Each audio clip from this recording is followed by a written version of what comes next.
Hi friends, இன்றைக்கி ஒரு tea cake தாங்க பார்க்குறோம். வீட்டில் இருக்கிற 2 பேருமே, ஹஸ்பண்ட் அண்ட் ஒய்ஃப் 2 பேருமே சம்பாதிச்சா தான் இன்றைக்கி லைஃப் ஸ்மூத்தாக போகும்.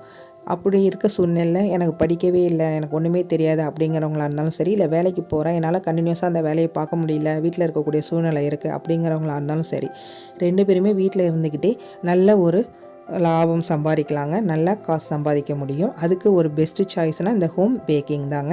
நீங்கள் இதை ஈஸியாக கற்றுக்கலாம். இதுக்கு மெஷர்மெண்ட் மட்டும்தாங்க முக்கியம், மற்றபடி வேறு எதுவும் இல்லை. இந்த மெஷர்மெண்ட்டில் கரெக்டாக நீங்கள் செஞ்சிங்கன்னா கேக் வந்து சூப்பராக வரும், டேஸ்ட்டும் பக்காவாக இருக்குங்க. இந்த டீ கேக்கோட லாங் வீடியோ நான் கீழே ப்ளே பட்டன் தரேன், அதை கிளிக் பண்ணி உள்ளே போய் பாருங்கள். நீங்கள் குறைவான முதலீட்டில் நிறைய லாபம் சம்பாதிக்கணும். எனக்கு அவன்லாம் வேணாங்க, பிரியாணி பாத்திரம், குக்கர் நம்ம எல்லார் வீட்லேயும் இருக்கும், அதை வச்சே நம்ம காசு சம்பாதிக்கலாம். குறைவான இன்வெஸ்ட்மெண்ட்டில் அதிக லாபம் சம்பாதிக்கக்கூடிய ஒரே தொழில் ஹோம் பேக்கிங் தாங்க. இந்த வீடியோ உங்களுக்கு பிடிச்சிருந்தா லைக் பண்ணி சப்ஸ்கிரைப் பண்ணி